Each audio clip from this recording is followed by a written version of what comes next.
বন্ধুরা নমস্কার। বন্ধুরা, প্রাইভেট টিউটরদের বাড়ির বাইরে আপনারা গার্জিয়ানদের লাইন দেখেছেন।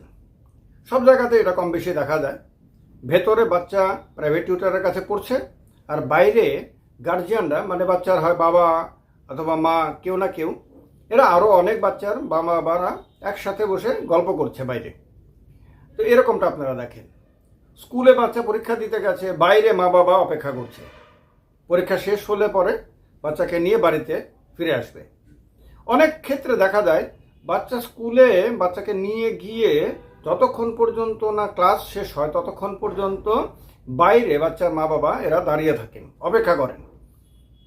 বাইরে বাচ্চার মা বাবা মানে না থাকলে বাচ্চা স্কুলের ভেতরে পড়াশোনা করবে না, কাঁদতে থাকবে। এই কারণে মা বাবা তাকে সঙ্গ দেওয়ার জন্য বাইরে দাঁড়িয়ে থাকেন। স্কুল শেষ হলে পরে বাচ্চাকে বাড়িতে নিয়ে আসে। এরকম বহু চিত্র বহু জায়গাতে আপনারা দেখেছেন, আমরা সবাই দেখি কম বেশি। এবার কেউ ভাবতে পারেন, কোনো বাচ্চা একা একা যাচ্ছে স্কুলে ভর্তি হতে। জীবনে প্রথম দিন প্রথম স্কুলে ভর্তি হতে কোনো একটা বাচ্চা একা যাচ্ছে তার গার্জিয়ান ছাড়া? হ্যাঁ, এরকমটা ঘটেছে। আপনারা হয়তো দ্বিতীয় আর একটা উদাহরণ হয়তো বলতে পারবেন না। আমার মনে হয় না সাধারণত আমাদের দেশে এই ধরনের উদাহরণ আরেকটা পাওয়া যাবে বলে। এরকম ঘটনা ঘটেছিল। এই রিয়েল লাইফ স্টোরিতে আমি আপনাদেরকে কথা দিয়েছিলাম জীবনের প্রকৃত জীবনের ঘটনাগুলো, আসল কাহিনীগুলোই বলবো। যা বলবো সত্য ঘটনাই। এমনিতেও আমি কোনো ভিডিওতেই কোনো চ্যানেলে আমি মিথ্যা কথা বলি না, কিন্তু এই চ্যানেলে জীবনের সেই না বলা কথাগুলো বলবো। তার মধ্যে আজকের কথাটা আপনাদেরকে অবাক করে দেবে, নিঃসন্দেহে আপনারা রোমাঞ্চিত হবেন। সেটা হলো, আমি যখন প্রথম স্কুলে ভর্তি হই তখন আমি একা গেছিলাম স্কুলে ভর্তি হতে। আমার বাবা, আমার বোন, আমার ভাইরা তখন কলকাতাতে গেছিলেন, ঘুরতে গেছিলেন, বেড়াতে গেছিলেন। বাড়িতে মা। আমি স্কুলে ভর্তি হব, ভর্তি দিন এসেছে। এবার যাব কিভাবে? মা বাড়িতে আছেন, মাও যদি সঙ্গে যায় তাহলে বাড়ি খালি থাকবে। এই অবস্থাতে আমাকে তো যেতেই হবে। আর আমি তখন একটা ছোট্ট বাচ্চা মাত্র। আমি স্কুলে গেলে পরে কি করতে হবে না করতে হবে সে কিছু জানি না। আমি মাকে বললাম আমি যাব, একা একা যাব।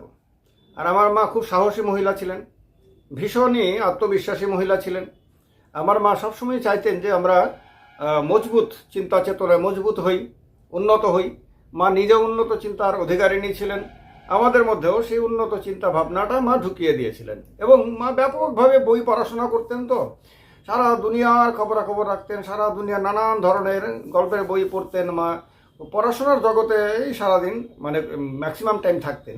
তো এই কারণে এই অভ্যাসটা তো আমাদের মধ্যে ছোটোবেলা থেকেই মা ঢুকিয়ে দিয়েছিলেন। তো যাই হোক, আমি একা একা যাই হাঁটতে হাঁটতে। আমার বাড়ি থেকে, আমার তখন যেখানে বাড়ি ছিল আর কি, যেটা আমার জন্মস্থান, সেখান থেকে আমার মনে হয় 2 কিলোমিটার হবে। আমার স্কুলের নাম হলো মধুবন ডুকলি হায়ার সেকেন্ডারি স্কুল। সেই সময় হায়ার সেকেন্ডারি ছিল না, সেই সময় সেকেন্ডারি পর্যন্ত ছিল। এরপরে উন্নীত হয়ে হায়ার সেকেন্ডারি হয়। আগরতলা থেকে, শহর থেকে বেশ খানিকটা দূরে। এখন মিউনিসিপ্যাল কর্পোরেশনের অধীনেই এই মধুবন ডুকলি হায়ার সেকেন্ডারি স্কুল। আমি সেখানেই ক্লাস 1-এ ভর্তি হই এবং ক্লাস 12 কমপ্লিট করে সেখান থেকেই এমবিবি কলেজে যাই ভর্তি হতে। তো যাই হোক, আমি একা একা হেঁটে হেঁটে যাচ্ছি। স্কুলটা জানতাম, স্কুলের কোন দিকে যেতে হবে সেটা জানতাম। আমি একা একা যাই। স্কুলে যখন যাই তখন একা একা আমাকে দেখে আমার বড়দার এক বন্ধু রতন ঘোষ, রতনদার নাম মনে আছে আমার এখনো। রতনদা দূর থেকে দেখে আমার দিকে এগিয়ে এলেন, আরে তুই একা এখানে? আমি রতনদাকে বললাম আমি স্কুলে ভর্তি হব। তো তখন ছোট্ট বাচ্চা ছেলে, এত সবার স্নেহের, স্বাভাবিকভাবে আমার কথার মধ্যে একটু একটু জড়তা ছিল স্বাভাবিকভাবেই। তাহলে খুব মজা পেয়েছে, তুই একা? তাই আমি বললাম হ্যাঁ, আমি স্কুলে ভর্তি হবো একা একা।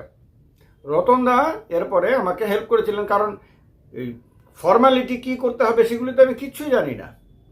আমি শুধু স্কুলে ভর্তি হব, শুধু এইটুকুই আমার কাছে মনের মধ্যে তখন মানে ভীষণ কিউরিয়াসিটি, ভীষণ আনন্দ। আমি একা একা যাচ্ছি, বড় মানে আমিও বড় হচ্ছি আর কি।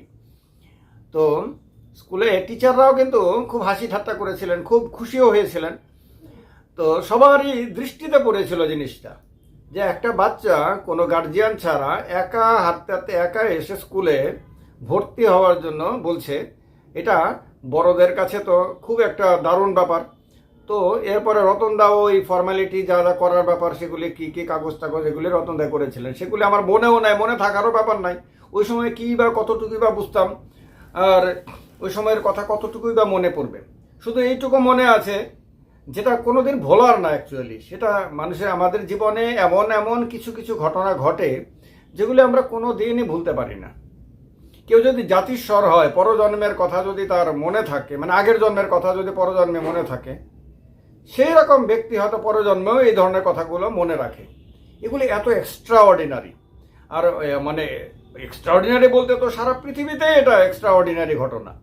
কারণ বাবা মা তার সন্তানকে, হয় বাবা না হয় মা, কোনো কোনো ক্ষেত্রে বাবা মা দুজনে মিলেই হাতে ধরে বা কোলে করে নিয়ে গিয়ে বাচ্চাকে স্কুলে ভর্তি করে দেয়। এটাই তো সমাজের কমন চিত্র।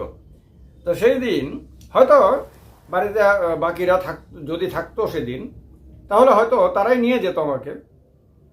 কিন্তু সেদিন মানে এইটা মারও মানে আত্মবিশ্বাস ছিল, মারও বিশ্বাস ছিল, মাও হয়তো এটাকে এনজয় করতে চেয়েছিলেন। তো আমিও খুব ছোটবেলা থেকে খুব কিউরিয়াস ছিলাম, তো তার কারণে সেটা হয়েছে, করেছি শেষ পর্যন্ত। আজকে সেটা এমন একটা কাহিনী, যে কাহিনীটা আমার কাছে মনে হয়েছে যে রিয়েল লাইফ স্টোরিতে এই কাহিনীটা না বললেই না, আর এই কাহিনীটা অন্যদেরকেও প্রেরণা দেবে। কারণ আমি মনে করি সেদিন আমার মা যা করেছিলেন সেটা সঠিক কাজ করেছিলেন। মা সেটা করার কারণেই আজকে এরপরে আমি মানে সারা ভারত দাপিয়ে বেরিয়েছি, সারা ভারত ঘুরেছি, লক্ষ লক্ষ মানুষের সঙ্গে মিশেছি জীবনে, অনেক বড় বড় কাজও করেছি ভগবানের আশীর্বাদে। এই হাত দিয়ে অনেক বড় বড় কাজ করেছি জীবনে। এই সমস্ত কিছু ওই মা যে আমার ওপরে বিশ্বাস রাখতে পেরেছিলেন, মা যে সেই সময়ে সেই দুঃসাহসিক সিদ্ধান্ত নিতে পেরেছিলেন, সেটা হলো তার ভিত্তি। এই কারণে সম্ভব হয়েছিল।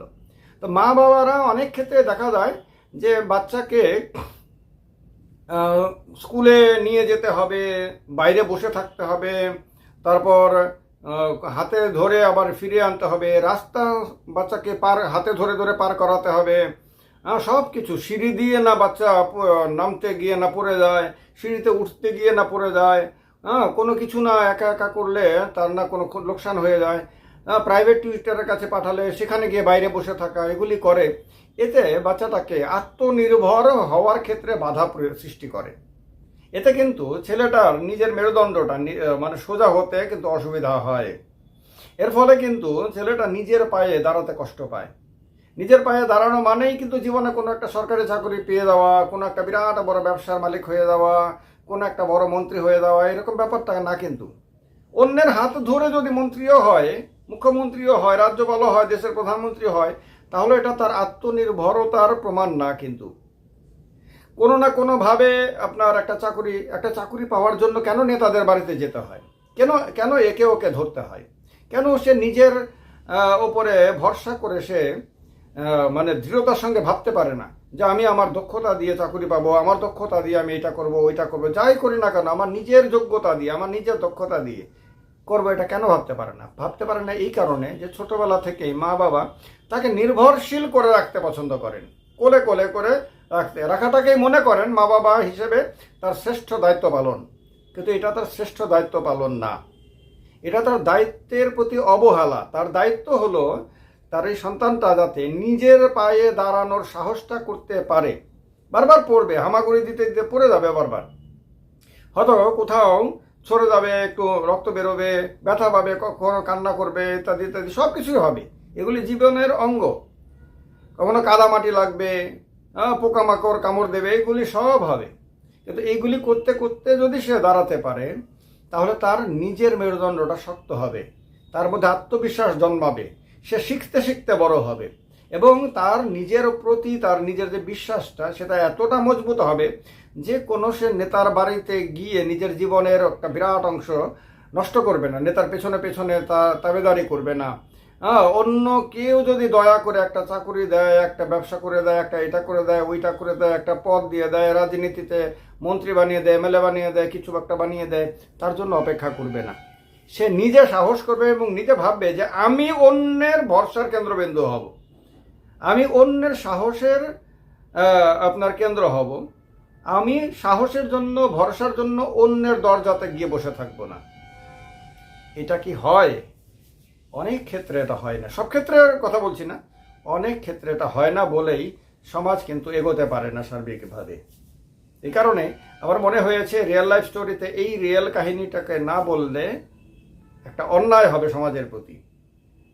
এই কাহিনীটা আপনাদের কেমন লাগলো জানাবেন, কমেন্ট বক্সটা তো আপনাদের জন্যই। এরকম আরও গল্প শুনতে আপনার আগ্রহ থাকলে সেটাও জানাবেন। ভালো থাকবেন সবাই, নমস্কার।